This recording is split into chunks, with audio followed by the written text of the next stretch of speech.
Good morning guys. Ngayon ay ituturo ko sa inyo kung paano mag-cartoonize ng picture tulad na nakikita nyo sa background na to. Ayan. Ganyan ang gagawin natin.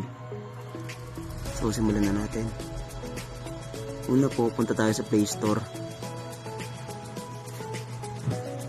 Tapos search natin yung tune up.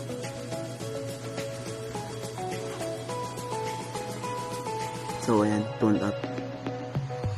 So kailangan po may load kayo dito para po ma-download niyo yung apps. So mapapansin niyo may nakalagay na open.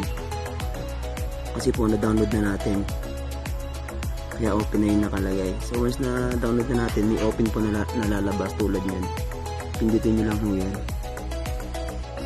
Yung open.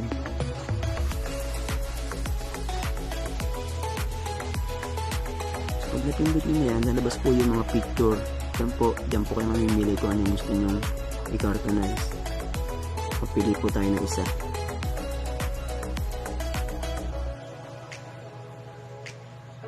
I-click nyo lang maya, i-click nyo lang. Ayan, halimbawa po ito.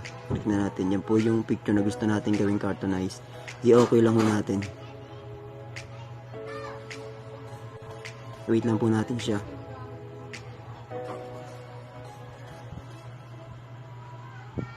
Okay. Ngayong Shopee 55 Brands Festival, normal lang nang hihalabas na ads kasi naka-wifi tayo. Plus enjoy cashback vouchers and free shipping. Let's lang yun. Shopee 55 Brands. Okay, tapos ito na po yung lumabas. Ito na po yung picture. Ito na po yung cartoonize niya. Ganyan po yung lalabas. Once na okay nyo na siya. So ngayon mamimili na lang mo kayo kung anong gusto nyong itsura o yung design. Halimbawa yan, kapalitan nyo ng background sa una, pipindutin nyo po dito sa mga bilog.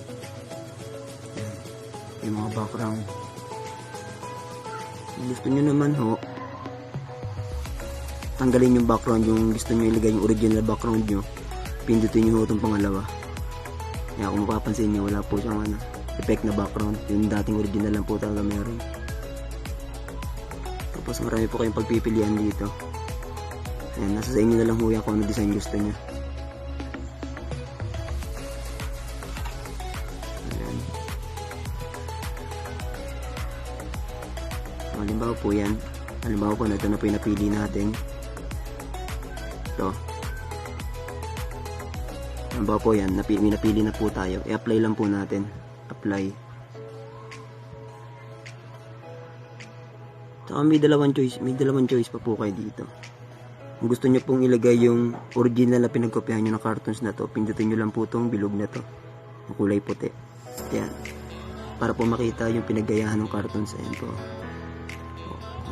Ito, save nyo po yan kung gusto nyo pong ganyan yung tsura nya. Kung gusto nyo naman pong wala, i-off nyo lang ulit yun, pindutin nyo lang ulit yung bilog, tapos save nyo na po. Save. Kasi pag na-save nyo na po yun, automatic nasa gallery na yun. So tignan natin, labas po tayo ngayon. Discard. Okay. Exit. Tapos punta tayo sa gallery, tignan natin kung nandun siya. So ito na po. Ito na po yung gawa natin. O yan po yung itsura na. Diba? Ito na pong kadali. Punta ng Play Store, search yung tune up, open. Pag na-install na, open po. Tapos yung pili na ako yun ng mga picture, and then andun na po, edit na po, andali na po yung pagdating doon. Sana po may natutunan kayo sa video nito. Maraming salamat.